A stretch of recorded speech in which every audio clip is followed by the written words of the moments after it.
Magandang araw, Malacanang Press Corps. Oath-taking ng 50 star rank officers ng PNP, pinangunahan ni Pangulong Marcos Jr. Bilang pagkilala sa kanilang serbisyo sa bayan at mga nagawa para sa ating kapulisan, pinangunahan ni Pangulong Ferdinand R. Marcos Jr. kaninang umaga sa Malacanang ang panunumpa ng mga bagong opisyal na may ranggong general.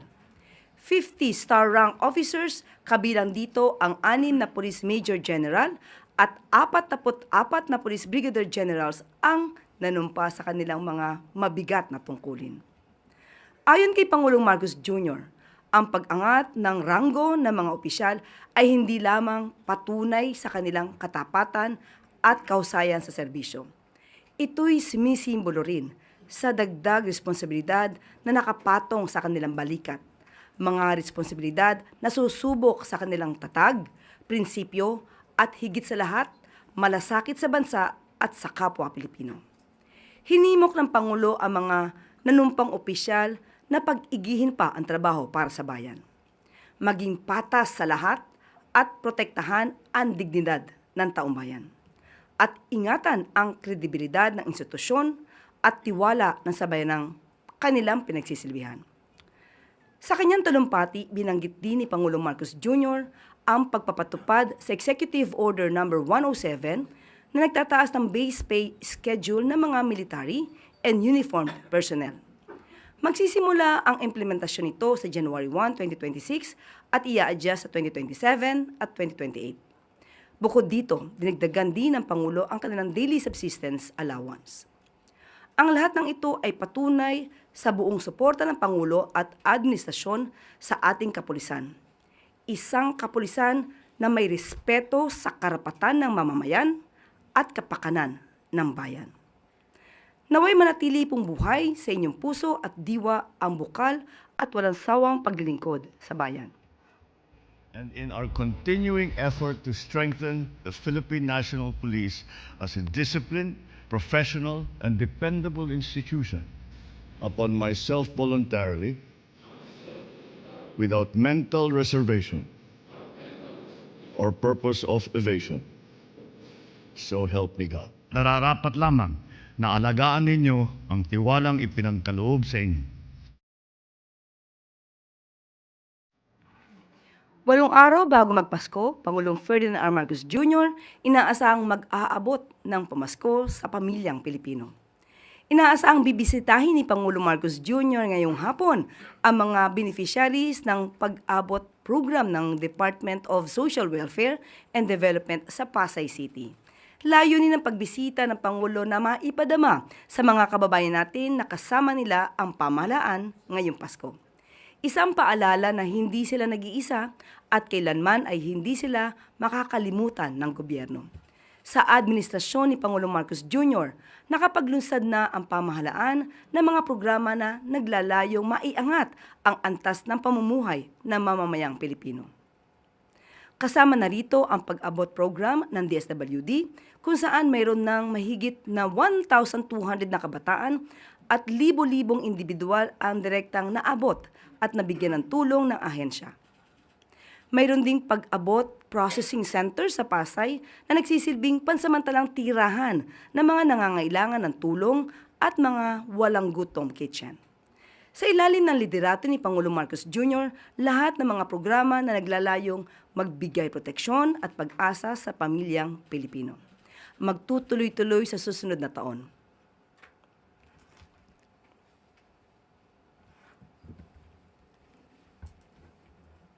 At maaari po akong tumanggap ng inyong mga katanungan.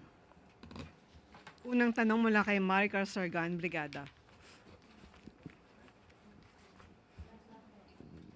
Good morning, Yusek. Dahil po sa report kahapon na mayroong pumasok sa bansa yung mag-amang gunman sa Bondi Beach Massacre sa Australia before yung nangyaring mass shooting, may ilang foreign media po ngayon na naglalarawan sa Pilipinas as an ISIS training hotspot or terror hotspot. Ano po yung, what is Malacanang's position regarding this label po?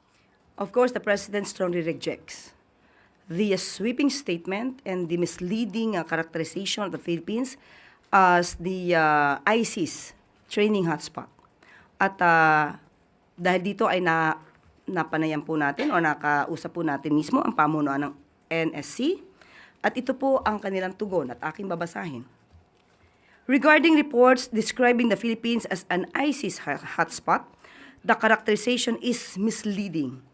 Currently, there is no validated report or confirmation that the individuals involved in the Bondi Beach incident received any form of training in the Philippines. Philippine authorities, in coordination with international partners, continue to verify all available information, but no evidence has been presented to support claims that the country was used for terrorist training.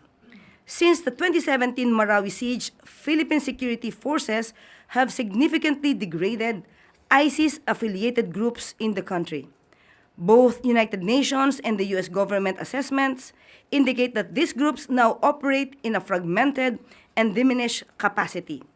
Violence in Mindanao is largely driven by historical conflicts and local clan disputes, rather than the operational capacity of ISIS-affiliated organizations. Recent assessments indicate significant improvements in the domestic security environment that were previously affected by terrorism. These developments reflect the sustained efforts of our security forces and the resilience of our communities in advancing peace, order, and development across the nation. The President orders the Anti-Terrorism Council and member agencies to remain vigilant in preventing any terrorist activity within Philippine territory and to continuously enhance coordination with international partners to safeguard national security. Yan po ang responde ng NSC. Sa issue na po yan. May appeal po ba ang Philippine government to those foreign media, ma'am? Maging mapanuri at maging responsable din po sa pagpapahayag at lalo po ito ay nakaka-apekto sa integridad at imahe ng Pilipinas. Sunod na tanong mula kay Ivy Reyes, bilyonaryo. Hi ma'am, good morning. DOH logged over 1 billion pesos in denied and RTH or return to hospital claims from PhilHealth. And other than that, meron din pong expired drugs and other inventories totaling 134.28 million pesos.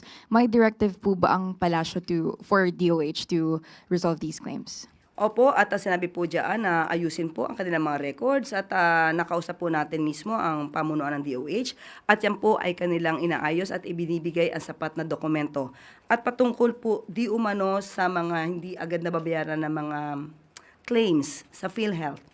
Ayon po sa DOH, meron po kasing date na dapat na maibigay ang claims ng mga ospital. May period within 60 days. At karamihan po sa ibang mga ospital ay hindi po agad nakakapagbigay ng kanilang mga dokumento para sa kanilang claims.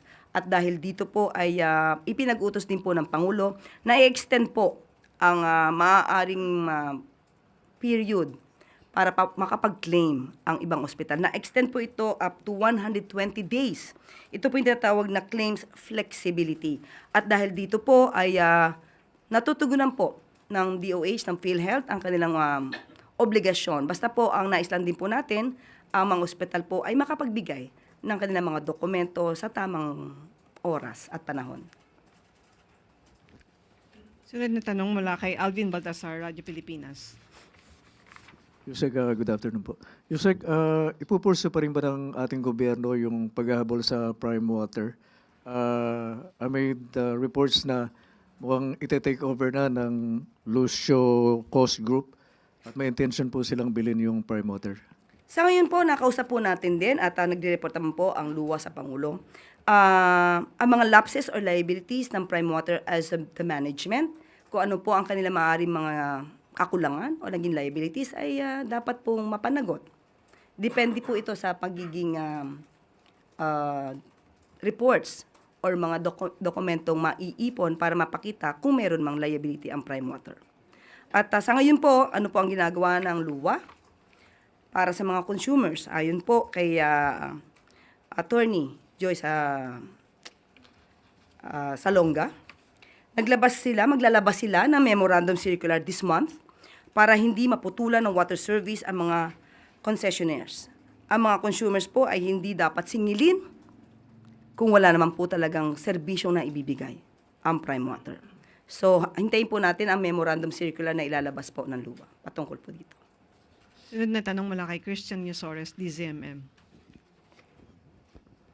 Yusek, ano pong masasabi ng Malacanang doon sa statement ni Senator Panfilo Lacson na mas mabuting gumamit muna ng reenacted budget ang gobyerno sa January or sa buong unang quarter ng 2026 kaysa magsettle sa tinawag niyang, and I quote, unchecked, corruption conducive, worse at graft ridden na GAA.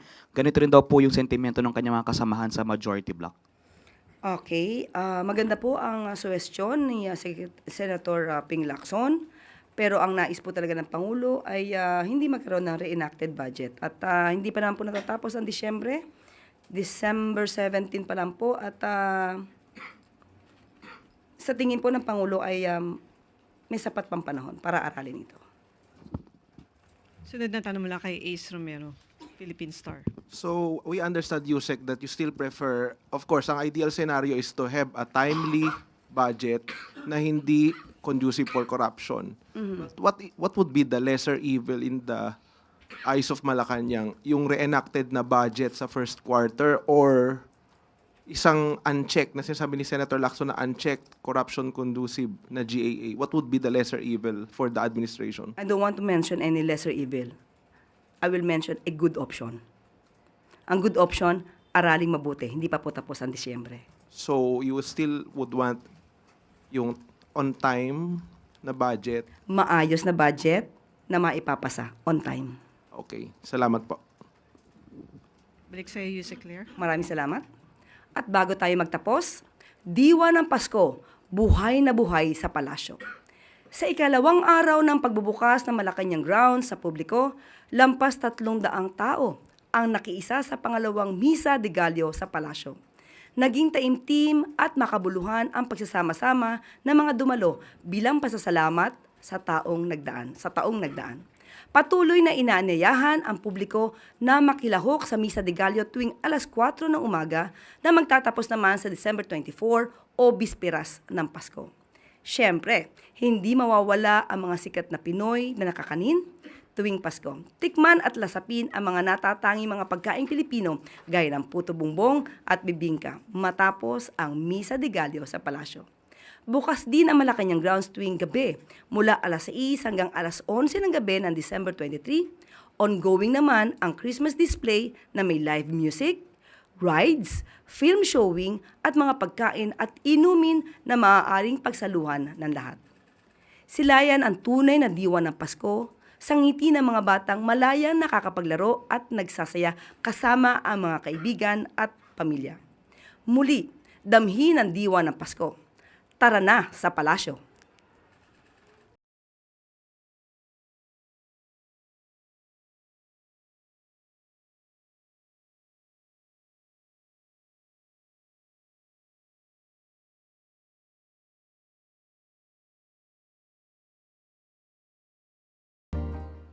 At dito na po rin tatapos ang ating press briefing. Magandang araw para sa bagong Pilipinas.